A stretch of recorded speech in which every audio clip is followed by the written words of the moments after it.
कंकड़ पत्थर जोड़ के मस्जिद ले चिनाए, तापे चढ़ के मुल्ला बांग दे, क्या बहरा हुआ खुदाए।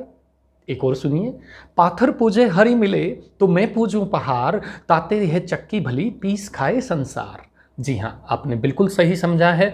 आज हम इस एडिशन में बात कर रहे हैं संत कबीर दास की। जी हाँ, आप है igniting minds with doctor JP Dalal, और आज इतिहास के पन्नों से हम एक बहुत ही खास निर्गुण भक्ति के पुरोधा रहस्यवादी कवि और एक ऐसे संत के बारे में आपको बताएंगे जिसने पूरी दुनिया को अपनी वाणी से प्रभावित किया है, कबीर वाणी से प्रभावित किया है। आज हम संत कबीर दास जी की बात करेंगे। आपको ये वीडियो कंटेंट पसंद आए, आपको ये चीज़ें पसंद आएँ और ओवरऑल आप लगे आपको कि इस कंटेंट में कोई दम है, तो you may like it, share it and subscribe it. Now we are coming to the point. Kabir Das ji का जन्म के बारे में दो भ्रांतियां हैं। कुछ इतिहासकार इसे 1396 में मानते हैं, जबकि कुछ 1440 से 1518 का उनका जीवन काल मानते हैं।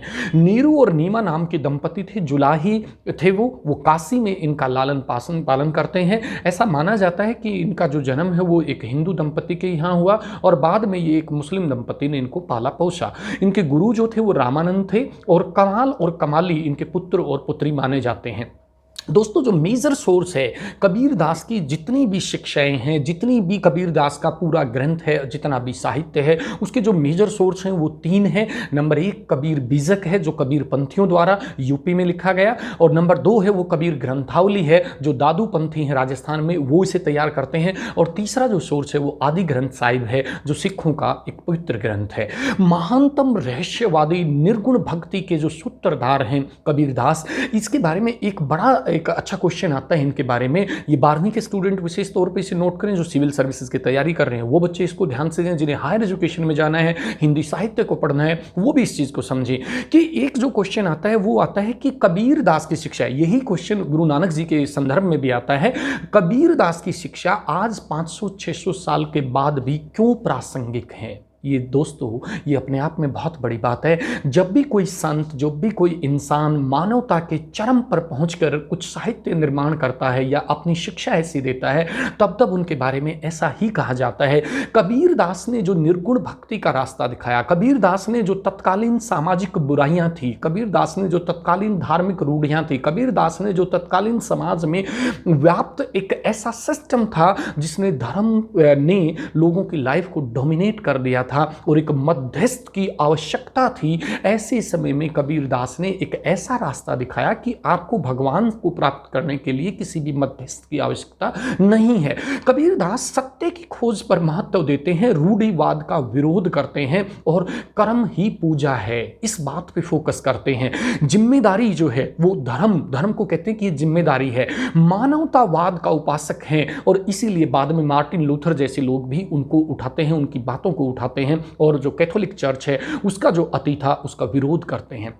It means he was a source of inspiration not only in Hindu religion or Islam, he was a source of inspiration in whole world, irrespective of the religious traditions that were prevalent in the world at that time. तो इसके साथ साथ जो सामान्य जन की भाषा है कबीर दास उस पर विश्वास करते हैं। वो अवधी में, ब्रज में, खड़ी बोली में, राजस्थानी में, पंजाबी में, अरबी में, फारसी में, इनमें अपना साहित्य गढ़ते हैं जिससे कि आम जनता उससे कनेक्ट हो पाए। हजारी प्रसाद द्विवेदी तो ये भी कहते हैं कि कबीर दास भाषा के डिक्टेटर थे। इसका मतलब उनकी भाषा के ऊपर इतनी जबरदस्त पकड़ थी। व्यंग और कटाक्ष की जब बात आती है और ज्ञान की बात आती है तो कबीर दास जी कहते हैं कि पोथी पढ़ी पढ़ी जग मुआ, पंडित हुआ न कोई, ढाई आखर प्रेम का पढ़े से पंडित होए।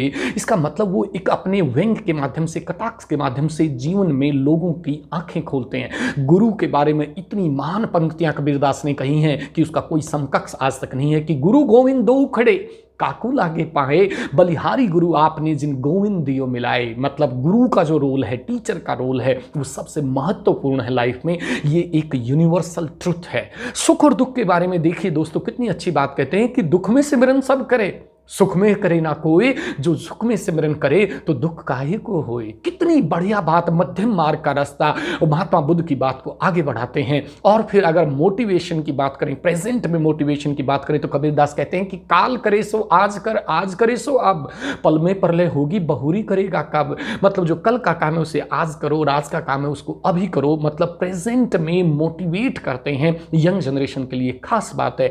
इसके साथ साथ फिर वो सेल्फ इवेल्युएशन की अगर बात करें कि बुरा जो देखन मैं चला, बुरा ना मिला कोई, जो दिल खोजा आप ना, मुझसे बुरा ना कोई। इसका मतलब कि वो और बात करते हैं कि भाई किस तरीके से आप अपने अंदर सेल्फ इवेल्युएट अपने आप को करें। कंसंट्रेशन ऑफ वेल्थ के बारे में बात करते हैं। कबीर दास ने जीवन का कोई भी ऐसा क्षेत्र छोड़ा ही नहीं जिसके बारे में उनका अपना दर्शन ना हो। कबीर दास ने निर्गुण भक्ति के माध्यम से ये दर्शाया है कि मानवतावाद जो है वो मूल धर्म है, मानव मानव के काम आए, वही धर्म का सार है। एक व्यक्ति विशेष, एक पूजा विशेष, एक धर्म विशेष, एक बिल्डिंग विशेष, एक किसी विशेष उसको महत्व ना देते हुए वो कहते हैं कि मनुष्य का सीधा संबंध भगवान से हो सकता है, उसे मीडिएटर की जरूरत नहीं है। इसके लिए उसे अपने अंदर ही भाव जगाना पड़ेगा। कस्तूरी उसके खुद के अंदर है, वो जंगल जंगल घूमने की जरूरत नहीं है। लास्ट बट नॉट लीस्ट दोस्तों मैं बताऊं कि कबीर दास को क्यों भगवान के रूप में पूजा गया, क्यों उनकी वाणी आज भी प्रासंगिक है, क्यों कबीर दास ने लाखों करोड़ों लोगों को इंस्पायर किया जो आज भी उनकी यूनिवर्सल ट्रुथ और एक्सेप्टेंस और निर्गुण भक्ति को फॉलो करते हैं।